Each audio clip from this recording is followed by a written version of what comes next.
하나님 말씀은 마태복음 22장 34절부터 46절까지, 신약성경 38페이지, 마태복음 22장 34절부터 46절까지 한 절씩 교독하겠습니다.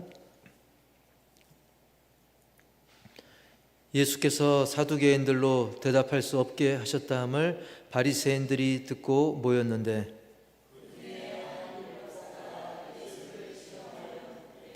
선생님, 율법 중에서 어느 계명이 크니이까?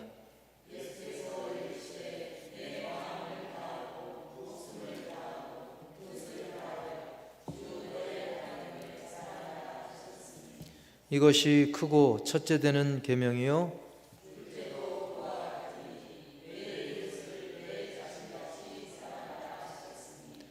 이 두 계명이 온 율법과 선지자의 강령이니라.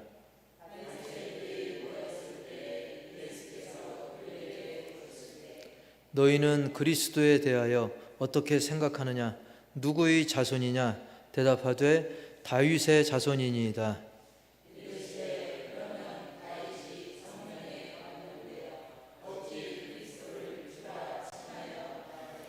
주께서 내 주께 이르시되 내가 내 원수를 내 발 아래에 둘 때까지 내 우편에 앉아 있으라 하셨도다 하였느냐?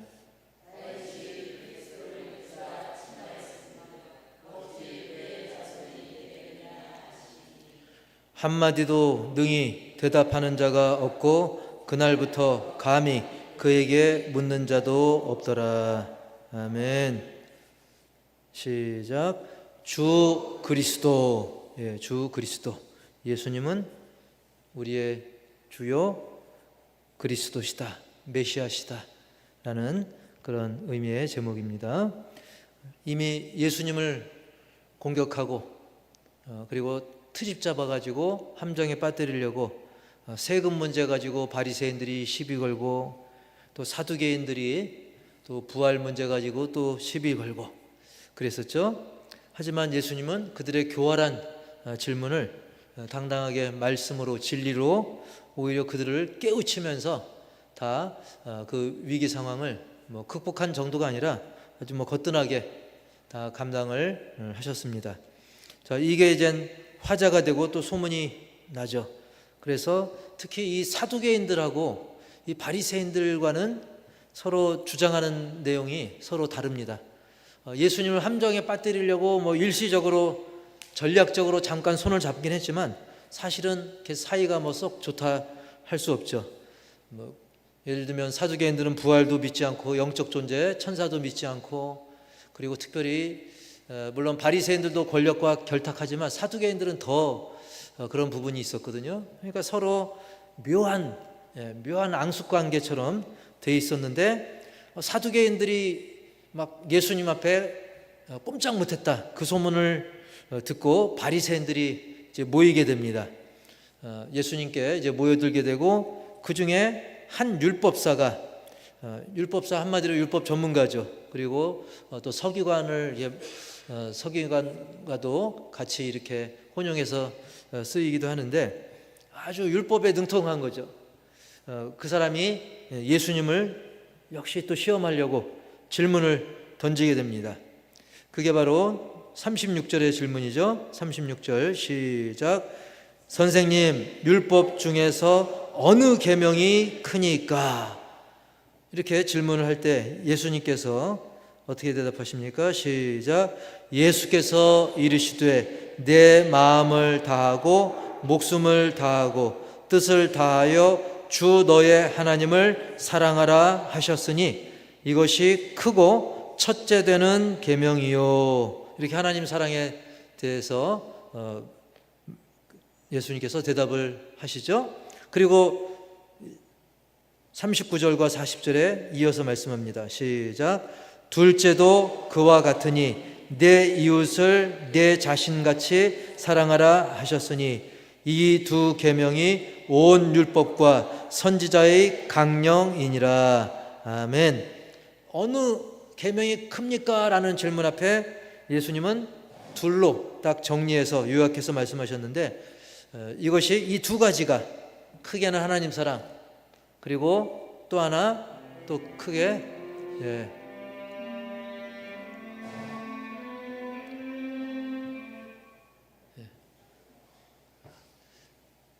어쨌든 이렇게 크게 하나님 사랑과 이웃 사랑, 이 크게 두 가지가 온 율법과 선지자의 강령이다. 이 강령이라는 게 원래 뜻이, 따라서 합시다, 매달리다.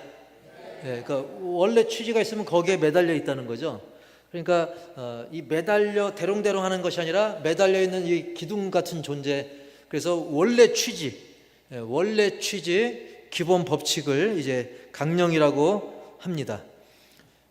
사실 율법 누가 주신 겁니까? 율법을 누가 주신 거예요? 원래 모세가 준 거예요? 하나님이 주신 거예요? 하나님이 모세를 통해 주셨잖아요. 그래서 율법이라고 하는 것은 사실은 그 기본 취지가 하나님 사랑에서 나온 겁니다. 하나님이 우리에게 사랑으로 주신 거고, 그래서 우리는 그 하나님을 사랑하고 또 하나님이 사랑하라고 한 또 사람을 사랑해야 되고, 그래서 크게 두 가지로 이렇게 요약을 하지만 사실은 그것도 하나죠. 하나님을 사랑하면 이웃을 사랑해야 되고, 이웃을 사랑하지 않고는 하나님을 사랑한다 말할 수 없게 되는 것입니다. 그리고 이 율법사가 이 질문을 했는데, 솔직히 율법 중에는 이 대표적으로 십계명과 그 외에도 세부적인 율법들이 많을 텐데, 어떤 게 더 중요하고 어떤 게 덜 중요하고, 물론 미묘하게 그런 게 차이가 있을 수 있습니다. 그러나 예수님께서는 개인의 취향에 따라 또 어떤 가치관, 경험에 따라 이게 더 중요하다, 이게 좀 덜 중요하다, 그렇게 이야기하기보다는 예수님은 하나님께로부터 받은 이 계명은 사실 하나님의 사랑으로 말미암은 것이기 때문에 이 모두가 다 중요한 것을 알고 계셨기에 이 모든 계명들을 막 쪼개지 않고 크게 둘로 말씀하신 거예요.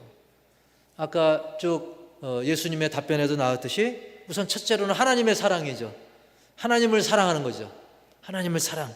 그래서 마음을 다하고, 목은 뭡니까? 목숨을 다하고, 뜻은 그대로 뜻을 다하여 누구를 사랑하라? 하나님을 사랑하라. 이게 첫 번째 계명이고, 둘째, 순서상 둘째라고 얘기하지만 이것이 첫째보다 못한 건 아니다, 그거죠. 그래서 둘째도 그와 같으니라고 한 것은 이웃사랑이 하나님 사랑보다 못하다, 어떤 게 1등이다 2등이다, 그게 아니라는 겁니다. 그래서 요한일서 4장 20절에 시작,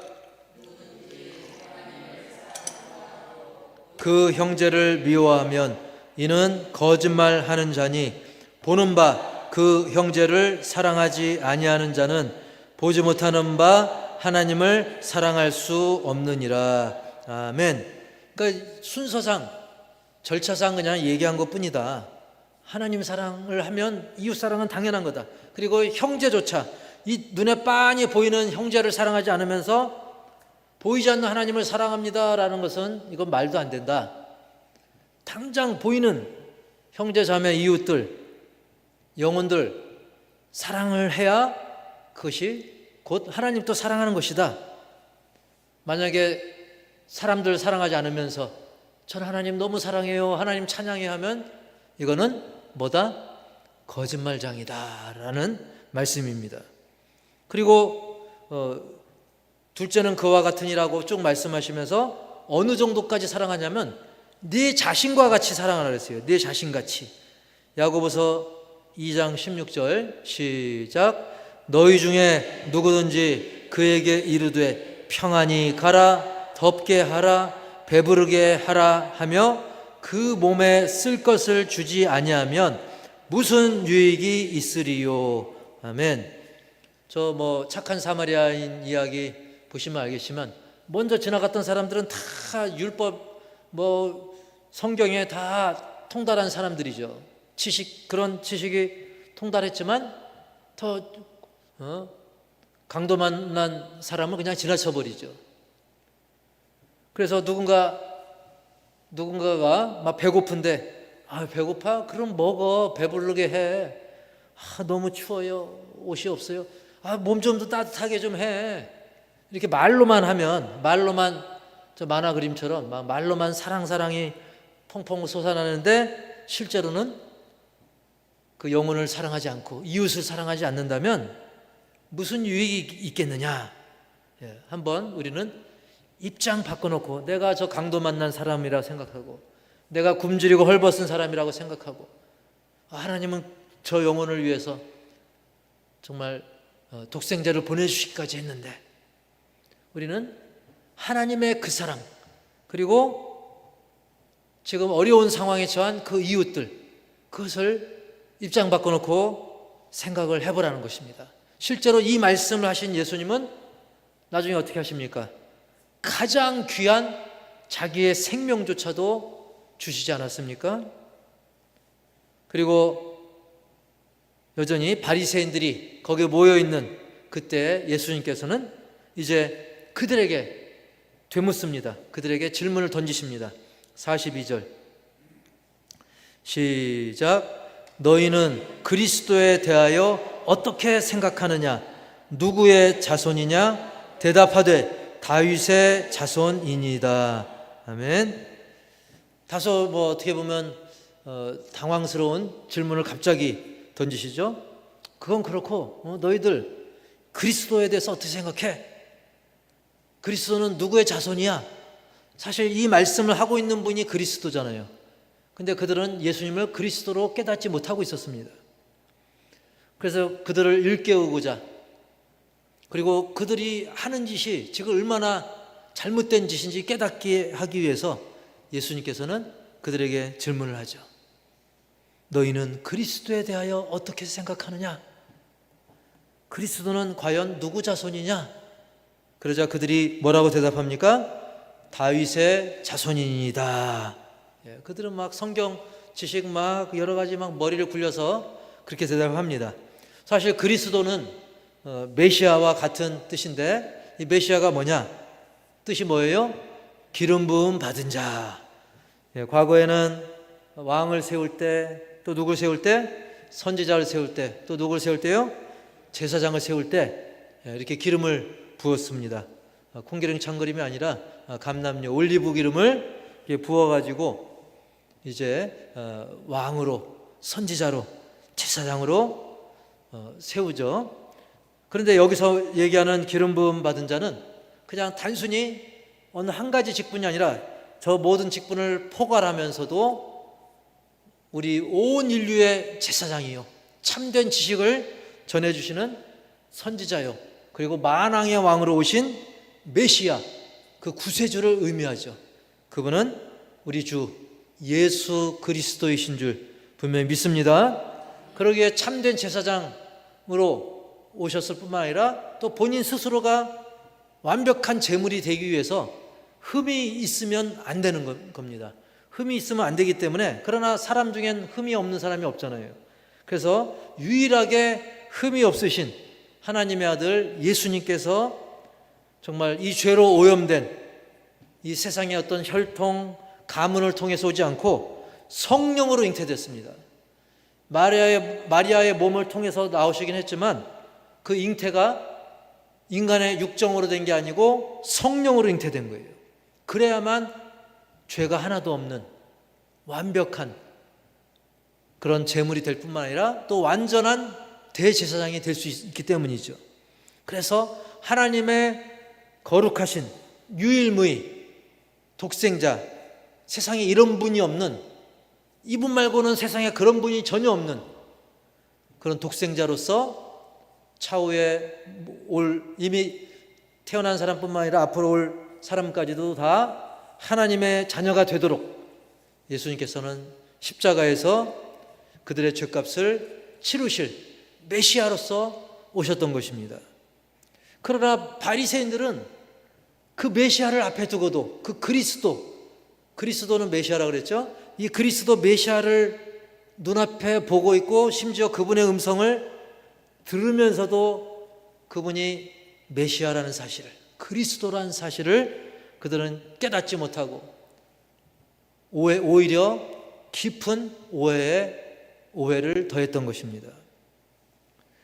오히려 그들 중에는 예수님을 죽이려는데, 그리스도를 죽이려는데, 자기들이 기다려왔던 예수 그리스도, 자기들이 그토록 기다려왔던 메시아 그리스도를 죽이는데 앞장서기까지 했던 것입니다. 그래서 예수님은 그런 잘못된 시야를 일깨워 주려고, 잘못된 시각을 깨고 제대로 볼 수 있도록 하기 위해서 계속 말씀하시죠. 43절 시작. 이르시되 그러면 다윗이 성령에 감동되어 그리스도를 주라. 주께서 내 주께 이르시되 네가 내 원수를 내 발 아래에 둘 때까지 내 우편에 앉아 있으라 하셨도다 하였느냐. 아멘. 자, 다윗이 개인적인 얘기를 한 게 아니라 다윗이 성령에 감동되어서 한 이야기 중에 그리스도를, 장차 오실 메시아를 그가 성령으로 그가 감동 감화를 받아가지고 그리스도를 대해서 주라고 표현을 했다는 거예요. 자기보다 한참 있다가 태어날, 어떻게 보면 족보상으로는 자기 후손인데 그 메시아에 대해서 주라고 표현했다는 것입니다.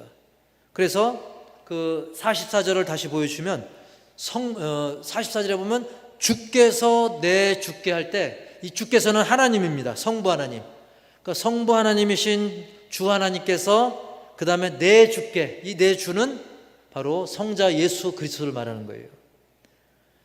다윗이 감동을 입어서 이 말씀을 받게 된 것이죠.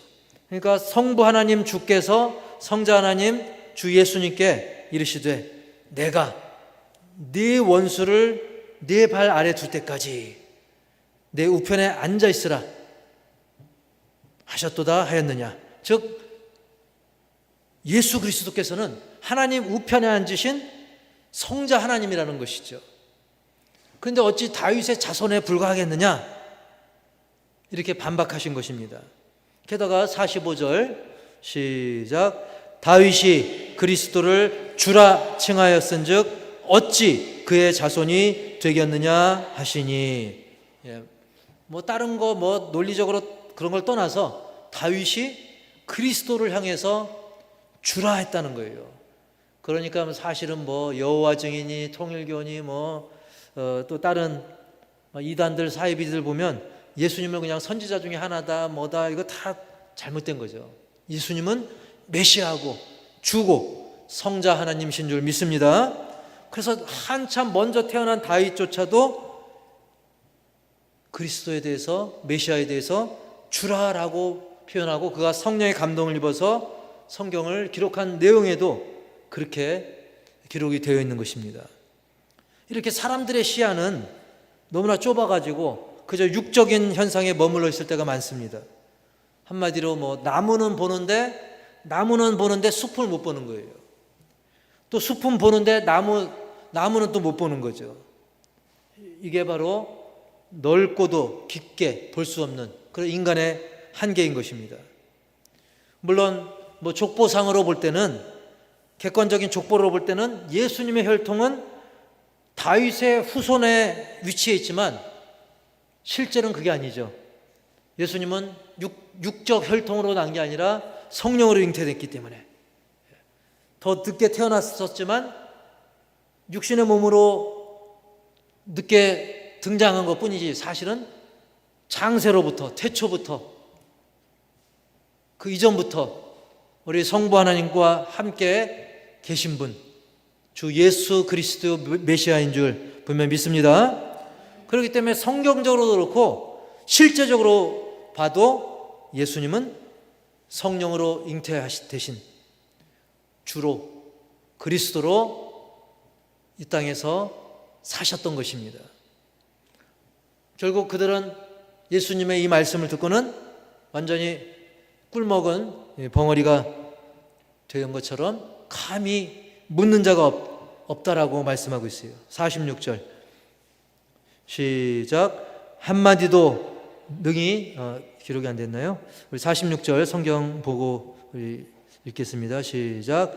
한마디도 능히 대답하는 자가 없고 그날부터 감히 그에게 묻는 자도 없더라.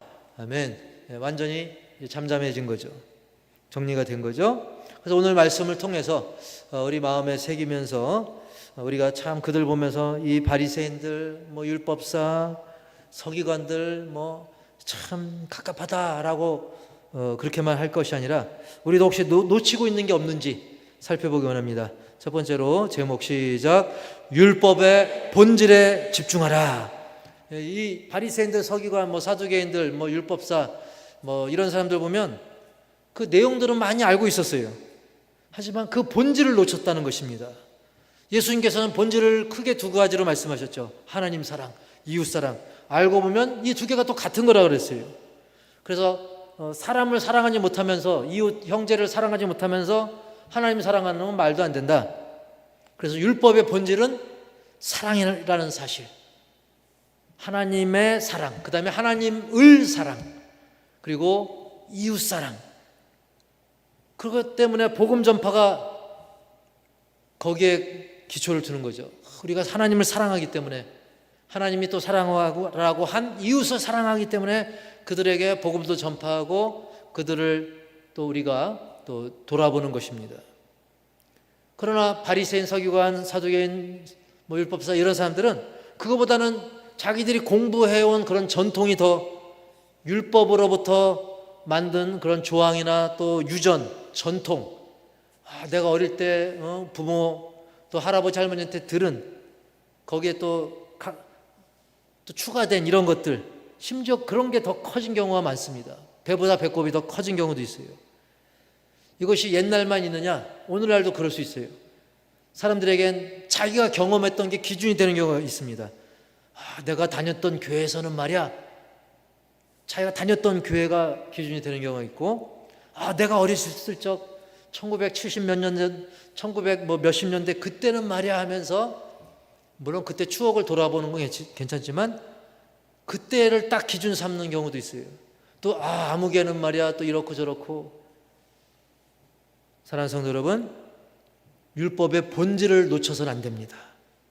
우리가 이 비본질적인 것에 막 열심하는 경우가 다른 교회 종종 있을 수 있어요. 그래서 막 교회에서 중요한 일을 하는데 이거 안 됩니다, 안 됩니다. 내 눈에 흙이 들어가기 전에 안 됩니다. 내가 했던 전통은 이게 아닙니다 하고 그런 경우가 자주 있는 건 아니지만 어쩌다가 그런 경우가 좀 있는 그런 소문들이 있는데, 어쨌든 우리는 그 본질, 하나님의 사랑, 하나님을 사랑, 그리고 이웃을 사랑, 사랑, 율법의 본질은 사랑이다. 그것을 놓치지 말기 바랍니다. 그래서 내가 이 시간에 왜 여기 와 있을까? 그것도 역시 우리 하나님을 사랑하니까, 그리고 우리가 말씀으로 은혜 받고 또 이웃을 위해, 영혼을 위해, 또 주님의 몸 된 교회를 위해 기도하기 위해서, 이것도 다 사랑이죠. 그러면 이 더운 날 여기 오는 것 발걸음이 가벼워지는 것입니다. 사랑을 놓치지 않으면, 본질을 놓치지 않으면 되는 것입니다. 하나님 사랑, 이웃 사랑, 교회 사랑, 서로 사랑, 사랑이 넘쳐나는 율법의 본질을 놓치지 않아야 될 줄 믿습니다. 그 다음에 두 번째로는 시작. 주를 주답게 섬기라. 자, 다윗이 그리스도를 주라고 부르지 않았습니까? 우리는 섬김의 자세로 예수님을 진정한 주로 시인하고 그렇게 시인한 사람답게 살아야 되는 거예요. 뭔 소리냐면, 우리가 주님 해놓고 주의 뜻대로 안 산다. 주님 해놓고 주님이 싫어하는 것만 골라서 한다. 주여 해놓고 아까 그 강도 만난 이웃 지나간 사람들처럼 주님이 원하는 대로 하지 않는다? 그러면 말로만 주주한 거예요. 말로만 주님 했다는 것은 사실은 나는 종입니다. 나는 그저 순종하겠습니다. 나는 순종을 넘어 복종하겠습니다. 주님의 뜻에 따르겠습니다. 주여 그 한마디 안에 그게 들어있는 것입니다. 내 마음의 주인은 내가 아니고, 따라서 합시다. 내 마음의 주인은 내가 아니고 주님이시다. 하나님이시요 예수님이신 줄, 그리고 성령의 인도하심을 받아야 되는 줄 분명히 믿습니다. 그렇게 살 수 있도록 성령의 이끌림을 우리가 받아야 돼요. 그래서 우리가 성경을 읽는 거 아니겠습니까? 그러나 기도할 때는 주여 주여, 찬양할 때도 주 하나님 해놓고 주 예수님 해놓고 실제로는 내가 주인으로 사는 경우, 그건 그거고 그냥 내 맘대로 내 스타일로. 그래서 주를 주답게 섬기라라는 말은 바로 그런 뜻인 거예요. 내 마음의 주인은 오직 하나님이시다. 예수님이 원하시는, 성령께서 이끄시는 그런 삶을 살 때 그 사람이 주를 주답게 섬기는 거예요. 우리 로마서 7장 24, 25절 시작. 오호라 나는 곤고한 사람이로다. 이 사망의 몸에서 누가 나를 건져내랴. 우리 주 예수 그리스도로 말미암아 하나님께 감사하리로다. 그런즉 내 자신이 마음으로는 하나님의 법을, 육신으로는 죄의 법을 섬기노라. 아멘. 즉 마음으로는 주여 주여 하는데 실질적으로 육신으로는, 겉으로 나타나는 삶은 여전히 죄악과 죄의 법을 따르고 있다라는 거예요. 그렇기 때문에 사도 바울조차 이런 고백을 할 정도였어요. 그래서 사도 바울은 심지어 나는 날마다 죽노라. 예수 이름 앞에, 말씀 앞에, 성령의 인도하심 앞에 자기 자신을, 자기 자아를 날마다 죽이고 성령으로 말미암는 그런 삶을 살아간다. 하루하루를 정말 우리의 어떤 육정을 죽이고 믿음으로, 감사로 살아간다는 그 고백. 그래서 우리는 주를 주답게 섬길 수 있도록 성령의 인도하심을 받아야 되고, 그러기 위해서라도 마지막으로 세 번째로는 뭐가 열려야 된다? 영안이 열려야 한다. 이건 육을 무조건 무시하라는 뜻은 아닌데요. 우리 요한복음 6장 63절 먼저 시작. 살리는 것은 영이니 육은 무익하니라. 내가 너희에게 이른 말은 영이요 생명이라. 아멘. 우리를 소생케 하는 건 영이죠. 성령이죠. 그리고 내가 너희에게 이른 말, 이 말씀은 역시 영이고 생명이라고 이야기하고 있습니다. 육은 우리 영에 활력을 주는 그런 필수적인 요소는 아닌 것입니다. 그러나 우리가 한편으로는 여기에 오해를 하면 안 돼요. 육은 무익하니까 막 손을 찢고 다리를 찢고 그리고 영안이 열려야 돼. 오직 환상, 어떤 음성, 거기에만 빠져서는 안 되는 거예요. 이상한 신비주의에 빠지라는 뜻이 아닙니다. 다만 방법이 중요한데 말씀이 중심이 되어야 한다는 거예요. 우리 영안이 열리는 것은 말씀의 눈으로 나를 바라보고 말씀의 눈으로 세상을 바라보는 거예요. 그게 바로 제대로 영안이 열리는 것입니다. 그렇다고 해서 육신은 쓸데없으니까 방치해라, 그저 굶고 불규칙적인 생활하면서 자기 몸을 망가뜨려라, 고행을 해라, 그게 아닙니다. 우선순위의 문제인 것입니다. 여러분, 우리 육신도 누가 주셨어요? 하나님이 주신 거예요. 하나님께 받은 몸이니까 우리가 기왕이면 건강 잘 유지하면서 나에게 주신 그 몸으로 또 하나님께 봉사하는 것이죠. 우리의 영이 앞서 나가고 육신은 거기에 또 발을 맞춰서 좋은 또 수단이 될 수 있는 것입니다. 그렇기 때문에 디모데전서 4장 8절에도 이렇게 말씀하고 있어요. 시작. 육체의 연단은 약간의 유익이 있으나 경건은 범사에 유익하니 금생과 내생에 약속이 있느니라. 아멘. 즉 경건, 영적인 부분, 영적인 부분은 범사에 유익하다 그랬어요. 지금 살고 있는 그 금생, 그리고 앞으로 다가올 내생에도 약속이 있다 그랬습니다. 너무나 좋은 거죠. 하지만 육체의 연단을 아주 무시했느냐? 육체의 연단은 쓸데없으나 그러지 않았습니다. 육체의 연단은 약간의 유익이 있으나 그랬습니다. 영이 너무나 중요하고 우선순위인데 그렇다고 육신을 건강하게 잘 단련하는 거 그 쓸모없는 건 아니다. 그것도 유익하다. 영에 비하면 덜하지만 그래도 약간의 유익이 있다. 그 말씀을 주시는 것입니다. 그래서 우리가 이 시간에 뭐 영안이 열려야 된다라고 하는 것은 육을 무시하라는 게 아니라 우리에게 주신 육신도 건강하게 주의 일 잘할 수 있는 도구가 되도록 우리가 잘 관리하고 하지만 우선순위는 영적인 것이죠. 영. 우선순위는 영입니다.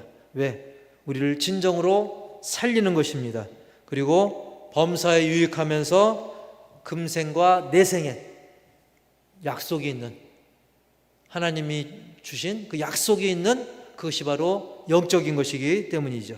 그러기 위해선 말씀이 너무나 중요하다라고 아까 말씀을 드렸죠. 말씀의 눈으로 봐야 돼요. 그러려면 우리가 말씀 묵상을 게을리하지 않도록, 사실 말씀을 묵상하는 거 좀 피곤할 수 있어요. 좀 지겨울 수도 있습니다.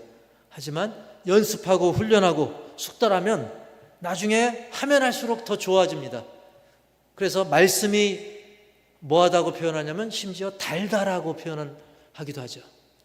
말씀이 달게 느껴질 정도로, 또 사모가 될 정도로, 말씀을 사모하게 될 정도로. 그러나 그렇게 되려면 우리가 계속 기도하면서 묵상할 때, 말씀을 자꾸 읽고 들을 때 그 말씀의 깊은 맛을 마치 곰탕을 푹 끓인 것처럼 깊은 맛이 우러나게 되고, 또 성령께서 깨닫게 해주시고, 진리의 성령께서 깨닫게 해주셔서 우리가 말씀을 통해 영안이 더 확장되는 거예요. 열리는 거예요. 전에는 어떤 상황을 만났을 때 당황됐지만 이제는 그 상황을 볼 때 오히려 말씀이 떠오르면서 그때 다윗이 이랬지, 그때 바울이 이랬지, 그러면서 우리도 말씀의 삶을 살게 되는 것입니다. 기도 또한 그냥 주구장창 무조건 기도보다는 말씀 붙들고 기도하면 또 더 풍성한 그 기도의 응답을 누릴 수 있게 된다는 사실입니다. 왜냐하면 전에는 말씀 없이 기도하면 그저 내 욕심을 구할 때가 많고 어느 한 가지 치우칠 때가 있어요. 하지만 말씀을 붙들고 기도하면 내 욕심보다는 하나님 뜻대로 구하니까 그 말씀의 깊이가 더 깊어지게 되는 것입니다. 그래서 아무쪼록 우리 모두가 오늘 말씀처럼 율법의 본질, 사랑에 집중하고 주를 진정 주답게, 진정 주인을 주답게 섬기면서 또 영안이 말씀을 통해서 열려져서 주님을 더 깊이 알아가고, 그리고 세상을 바라볼 때도 주님의 눈으로 바라봐서 또 주님의 뜻대로 또 살아가는, 그리고 그 영혼들을 더 깊이 사랑하는 우리 모두가 되길 주님의 이름으로 간절히 축복합니다.